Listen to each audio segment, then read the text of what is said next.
Prime Minister Narendra Modi on Monday inaugurated the first ever undersea optical fibre cable project for Andaman and Nicobar Islands.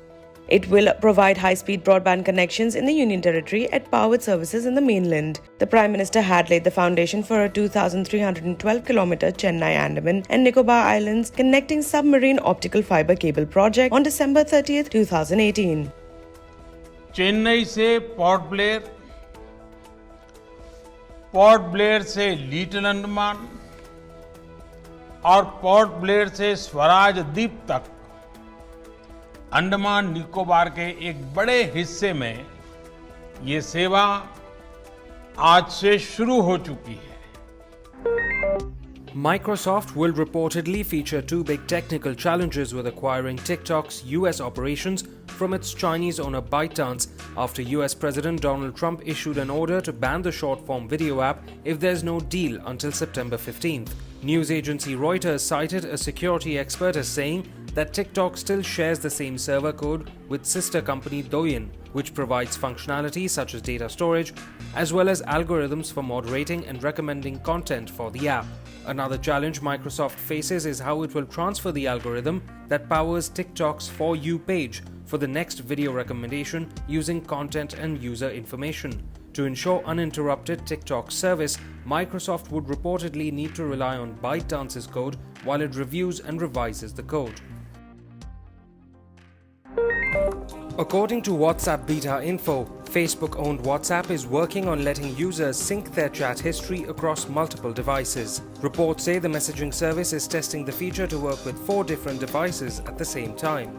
The new functionality will reportedly require an initial setup to copy the chat history to the new device, but syncing thereon after should be quicker. As per listings posted on Amazon India, Samsung's Galaxy Note 20 series is set to go on sale from August 28th. Listings for the Note 20 and Note 20 Ultra both mention the Indian release date for Samsung's latest Note devices.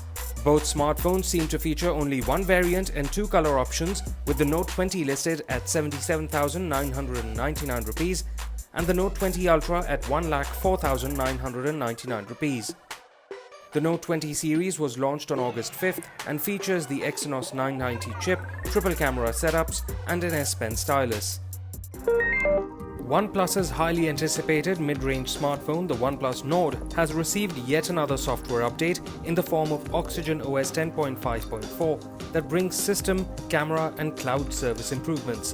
The changelog lists better low-light performance of the selfie and macro cameras, display experience and the launch speed of the Gallery app. There are also loads of bug fixes, video call quality enhancements and overall vibrancy and color. OnePlus has also fixed the issue that caused background music to pause when opening the front camera. Oxygen OS 10.5.3 will be rolling out to OnePlus Nord units gradually over the next few days.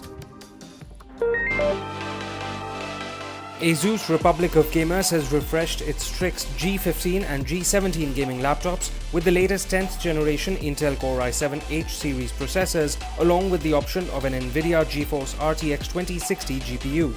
The laptops feature up to a 240Hz FHD screen on the G15 and up to a 144Hz FHD screen on the larger G17, along with up to 32GB RAM and 1TB PCIe storage. The Strix G15 starts from 79,990 rupees on Flipkart, while the G17 starts from 1,04,990 rupees and will be available via Amazon from the 3rd week of August.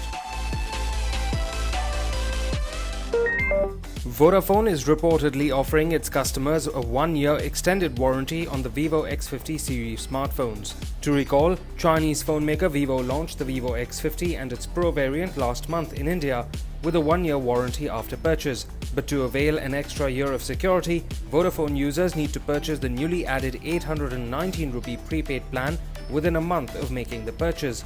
Both the premium smartphones feature 90Hz AMOLED displays, but the Pro model comes with a gimbal camera system for stabilization. The Vivo X50 starts at 34,990, while the Vivo X50 Pro is available for 49,990.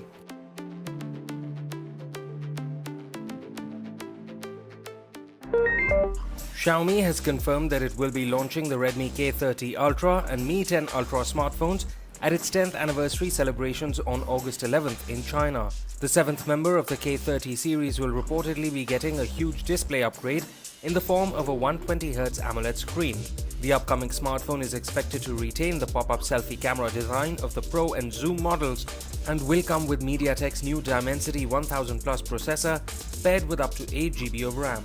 The Redmi K30 Ultra will reportedly feature a 64-megapixel quad-rear camera setup and a 4500 mAh battery.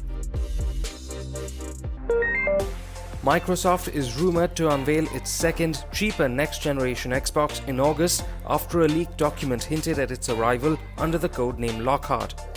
Now, a leaked retail package of the next-generation Xbox controller, discovered on sale by a Reddit user, confirms that its official name will be the Xbox Series S.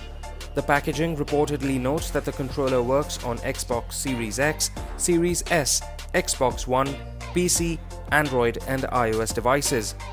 The console was earlier reported to come with 7.5GB of usable RAM and around 4 teraflops of GPU performance. Although Microsoft is yet to officially unveil the Xbox Series S, it's seen as a more affordable option with 1080p and 1440p monitors in mind. Google has announced a slew of new features coming to Docs, Sheets and Slides apps on iOS and Android that are meant to increase productivity via a smartphone. These include a new and easier way to edit Microsoft Office files within a Google app, as well as an AI-powered Smart Compose and link previews in Docs, which helps users write better sentences and avoid distractions. Sheets is getting a vertically scrollable stream of slides that users can pinch to zoom, making it easier and faster to review slides on the go. Apart from that, Google says it's improving the user interface for comments and action items and will also be bringing the dark mode support for Docs, Sheets and Slides.